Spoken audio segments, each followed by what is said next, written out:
SP ಅಮಾನತಾಗಿದ್ದು ಸರಿನಾ? ಒಂದೇ ದಿನದಲ್ಲಿ ಕಳೆದ 7 ತಾಸಲ್ಲೇ ಅವರು ಅಧಿಕಾರ ಅಮಾನತಾಗ್ತಾರೆ, ಇದು ಸರಿನಾ? SP ಅವರು ಅಮಾನತಾಗಿದ್ದು ಒಂದು ಮಾತು ನಾನು ಹೇಳ್ತೀನಿ.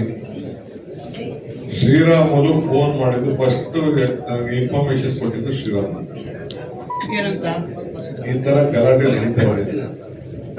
ಶ್ರೀರಾಮುಲು ರಿಕ್ವೆಸ್ಟ್ ಮೇಲೆ ಫಸ್ಟ್ ಫೋನ್ ಮಾಡಿದ್ದಾನೆ SP was not in a position to speak. ಈ ಮಾತಾಡಿದ್ರೆ ಅದೇ SP ಅಲ್ಲಿ ಗ್ರೌಂಡ್ ಅಲ್ಲಿ ಇದ್ರು ಸರ್. ನಾನು ಪೋಸ್ಟ್ ಮಾಡಕ್ ಹೋಗ್ಲಿಕ್ಕೆ ತತ್ತಲಿಲ್ಲ. He was not able to reply to me. I wanted an information. Police ಅವರು ಎಲ್ಲಿದ್ರೋ ಗೊತ್ತಿಲ್ಲ, ನನ್ನ ಮಾತಾಡಿದ್ರು, 1 ನಿಮಿಷ ಮಾತಾಡಿದ್ರು.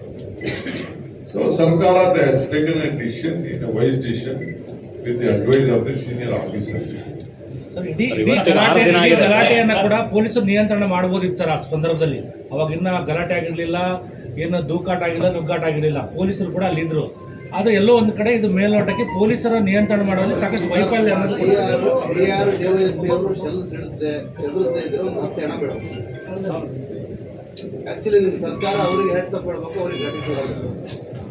ಸರ್. ಜನಾರ್ದನ್ ರೆಡ್ಡಿ ಅವರು ನನ್ನ ಮಾತಾಡ್ತಾರೆ ಸರ್, ಬಳ್ಳಾರಿಗೆ ಯಾಕೆ ಬರ್ತಾ ಇದ್ದಾರೆ DCM ಅಂತ ಹೇಳಿ, ಒಂದು ಭದ್ರತೆ ವಿಚಾರ, ಸೆಕ್ಯೂರಿಟಿ ವಿಚಾರದಲ್ಲಿ ಬೇಕಾದಷ್ಟು ಜನ ಇಟ್ಕೊಳ್ಳಿ ಅಂತೇಳಿ ಜನಾರ್ದನ್ ರೆಡ್ಡಿ ಹೇಳ್ತಾರೆ. ಸೊ ಅವ್ರಿಗೆ ಶಕ್ತಿ ಪ್ರದರ್ಶನ ತೋರ್ಸೋದಕ್ಕೋಸ್ಕರ ತಾವು ಬಳ್ಳಾರಿಗೆ ಬಂದಿದ್ರ ಸರ್ ಅಂತ. ನಾನು ಪಾಪ ಜನಾರ್ದನ್ ರೆಡ್ಡಿ ನನಗೂ ಬಹಳ ಹಿಸ್ಟ್ರಿ ನನಗೂ ಗೊತ್ತಿದೆ, ನಿಮಗೂ ಗೊತ್ತಿದೆ. ನಾನು I don't want to reply to any of on this type of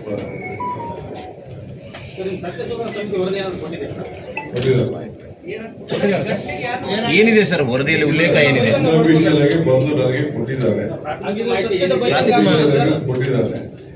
ಇಲ್ಲಿಗೆ 6 ದಿನ ಅಸೂಯೆಯಿಂದ ನಮ್ಮ ಕಾರ್ಯಕರ್ತರು ನಮ್ಮ ಸರ್ಕಾರ ಪುತ್ಥಳಿಯನ್ನ ಮಾಡ್ತಾ ಇರತಕ್ಕಂತ ಏನು ಈ ಕಾರ್ಯಕ್ರಮ ಇತ್ತು, ಈ ಜನಪ್ರಿಯತೆ ಜನ ಏನು ನಮ್ಮ